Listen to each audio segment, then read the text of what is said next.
MBA चाय वाला, BTech panipuri वाली, LLB चाय वाला, चाय सुट्टा बार।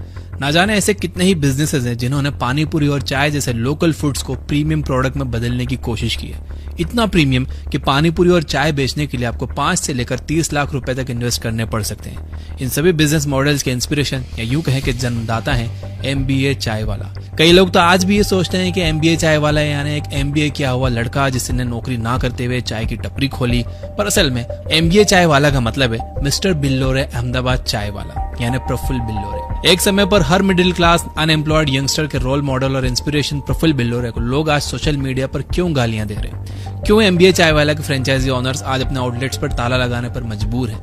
क्यों प्रफुल्ल के नाम पर अलग अलग शहरों में 28 से ज्यादा कंप्लेंट्स फाइल हो चुकी हैं? आइए आज के इस वीडियो में हम ऐसे ही कुछ सवालों के जवाब ढूंढते हैं। यूं तो MBA चाय वाले का टॉपिक आजकल काफी ट्रेंड कर रहा है और हर कोई प्रफुल्ल को फ्रॉड साबित करने में लगा है। ऐसे में यह वीडियो बाकियों से अलग इसलिए है क्योंकि हम यहाँ प्रफुल्ल के ऊपर पर्सनल अटैक करने या उनके मीम्स पर हंसने की जगह एक सीरियस केस स्टडी करने वाले, जिसमें हम MBA चाय वाला और ऐसे ही ट्रेंडिंग बिजनेस मॉडल्स को स्टडी करेंगे और इनके सस्टेनेबिलिटी इश्यूज के बारे में बात करेंगे।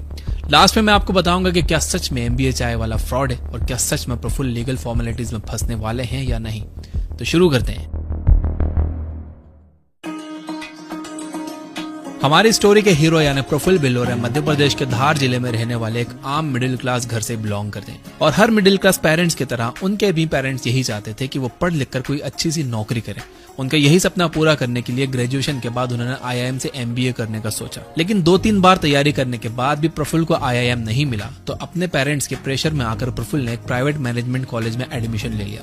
लेकिन प्रफुल्ल का सपना हमेशा से ही खुद का बिजनेस करने का था, इसलिए जेफ बेजोस का अपना इंस्पिरेशन मानने वाले प्रफुल्ल भी उनकी तरह मैकडॉनल्ड में पार्ट टाइम जॉब करने लगे। इस दौरान प्रफुल्ल ने कस्टमर हैंडलिंग सीखी, फिर कॉलेज की थ्योरी से बोर होकर ड्रॉप आउट हो गए और बिजनेस आइडिया सर्च करने लगे। पर वो चाय के ठेले पर आकर इसलिए अटके क्योंकि प्रफुल्ल का विजन था कि वो कम इन्वेस्टमेंट के साथ कुछ शुरू करें ताकि अगर काम नहीं भी चला तो नुकसान कम हो, और दूसरा ये कि वो कुछ ऐसा ट्राई करना चाहते थे जो पूरे देश को यूनाइट करता हो। ऐसे में चाय से बेहतर क्या है? चाय भले ही अलग अलग टेस्ट की मिले पर मिलती देश के हर कोने में, और इस तरह से प्रफुल्ल ने IIM अहमदाबाद के सामने अपना चाय का ठेला खोला और अपने वेंचर को नाम दिया मिस्टर बिल्लोरे अहमदाबाद चाय वाला यानी MBA चाय वाला। अपनी बातों और स्टाइल से प्रफुल्ल ने पहले ऑफलाइन और फिर सोशल मीडिया इन्फ्लुएंस से ऑनलाइन कस्टमर्स को अट्रैक्ट करना शुरू किया और MBA चाय वाला एक चाय की टपरी से एक ब्रांड बन गया। तो ये थी हमारे हीरो की स्टोरी, पर यह इंस्पिरेशनल स्टोरी ट्रेजिक कैसे होगी आइए देखते हैं।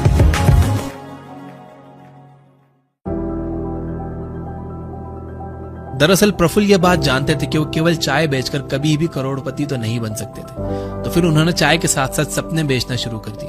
यानी वो लोगों से कहने लगे कि मिडिल क्लास अनएम्प्लॉयड यूथ के पास सक्सेस पाने के 2 रास्ते हैं, या तो वो खुद मेहनत करके जीरो से शुरू करें या फिर वो उनके ब्रांड की फ्रेंचाइजी ले लें। और ये तो नॉर्मल ह्यूमन बिहेवियर है कि हम बाय डिफॉल्ट हमेशा आसान रास्ता चुनते हैं। इसलिए लोगों ने जमीन बेचकर लोन लेकर जैसे तैसे फ्रेंचाइजी के पैसे जमा किए और MBA चाय वाला की फ्रेंचाइजी ले ली।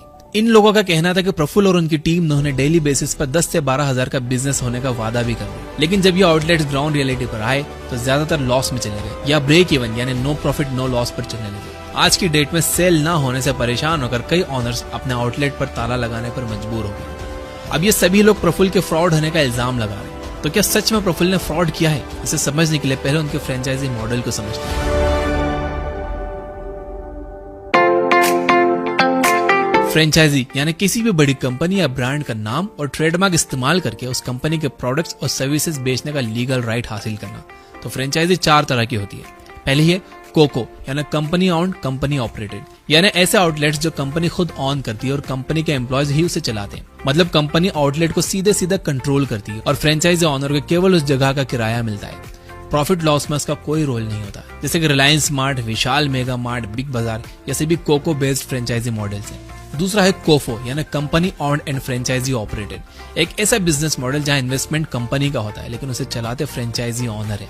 इस टाइप का इन्वेस्टमेंट थोड़ा अनयूजुअल है। ये केवल ऐसे कॉल सेंटर्स में देखने को मिलता है जो कंपनीज के लिए काम करते हैं। यहाँ प्रॉफिट और लॉस फ्रेंचाइजी ऑनर्स का होता है, कंपनी केवल इन्वेस्टमेंट के बदले अपना काम मांगती है।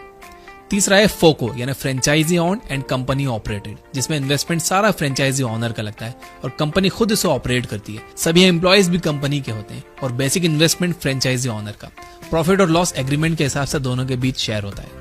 और आखिरी मॉडल होता है फोफो, यानी फ्रेंचाइजी ऑन फ्रेंचाइजी ऑपरेटेड, जहां इन्वेस्टमेंट भी फ्रेंचाइजी ऑनर का होता है और ऑपरेट भी वही करते हैं। कंपनी केवल उसे अपना नाम देने के पैसे लेती है और कुछ बेसिक ट्रेनिंग देती है। फ्रेंचाइजी के प्रॉफिट या लॉस में कंपनी का कोई शेयर नहीं होता। MBA चाय वाले का फ्रेंचाइजी बिजनेस फोफो मॉडल पर ही काम करता है। प्रफुल्ल ने फ्रेंचाइजी के 3 टाइप्स रखे हैं। एक है 150 स्क्वायर फीट की जगह के लिए छोटा कियोस्क मॉडल, जिसकी फ्रेंचाइजी फीस 5 लाख रुपए है और इक्विपमेंट, इंटीरियर, इन सब का कॉस्ट मिलाकर लगभग 14 से 15 लाख का खर्च आता है। वहीं दूसरा है 400 से 600 स्क्वायर फीट का डाइन इन मॉडल, जिसमें 6.5 लाख रुपए फ्रेंचाइजी कॉस्ट मिलाकर लगभग 22 से 25 लाख का टोटल कॉस्ट आता है। और आखिरी है लॉन्ज मॉडल, जो कि 800 से 1000 स्क्वायर फीट की जगह में आता है, जिसका खर्च लगभग 30 से 40 लाख रुपए आता है। अब इस तरह के इन्वेस्टमेंट के बाद प्रॉफिट कमाने के लिए आपको कम से कम महीने में 3-4 लाख रुपए यानी दिन के 10 से 15 हजार तो कमाने ही पड़ेंगे, जो अपने आप में एक बड़ा अमाउंट है। अब इन फ्रेंचाइजी ऑनर्स का कहना है कि प्रफुल्ल ने 10,000 रुपए की सेल्स के सपने दिखाकर उन्हें फ्रेंचाइजी बेची है, लेकिन ये सपने ग्राउंड लेवल पर पूरे क्यों नहीं हो रहे, इसके 6 मेन रीजन है। पहला रीजन है चाय तो बस चाय है। दोस्तों, अगर MBA चाय वाला ना होकर कॉफी वाला या फिर पिज्जा वाला होता तो शायद आज कहानी कुछ और होती। क्यों? क्योंकि हमारे लिए चाय तो बस चाय है। सोचिए, आपको अपनी गर्लफ्रेंड को डेट पर ले जाना है या किसी बड़े क्लाइंट के साथ मीटिंग है, तो क्या आप उसे चाय या पानीपुरी जैसी चीजें सर्व करोगे या कॉफी और पिज्जा? टाइम्स ऑफ इंडिया के एक रिपोर्ट के मुताबिक चाय एज अ सब प्रीमियम या प्रीमियम बिजनेस के लिए सक्सेसफुल नहीं है, क्योंकि चाय को लेकर हमारी साइकोलॉजी काफी अलग है। चाय लोग केवल एक हैबिट की तरह पीते हैं, जबकि कॉफी और पिज्जा जैसी चीजें लोग टेस्ट के साथ साथ एक्सपीरियंस के लिए भी खाते पीते हैं। इसलिए चाय पर 50 रुपए खर्च करना शायद उन्हें खल सकता है, लेकिन कॉफी वो 200 रुपए की भी पी सकते हैं। दूसरा रीजन है wrong consumer and product fit. कभी आपने गंजे को कंघी बेचने की कोशिश की है? कंघी अपने आप में तो बहुत काम की चीज है, पर अगर आप गंजे को बेचोगे तो कभी नहीं खरीदेगा। कुछ ऐसा ही MBA चाय वाले के साथ हुआ। देखिए, क्योंकि प्रफुल्ल एक मिडिल क्लास टाउनर बैकग्राउंड रखते हैं, इसलिए उनकी ज्यादातर फैन फॉलोइंग Tier 1 और Tier 2 सिटीज के यंगस्टर ही हैं, और उनका जो प्रोडक्ट है वो सब प्रीमियम रेंज में आता है और उन लोगों के बीच वो फिट नहीं बैठता।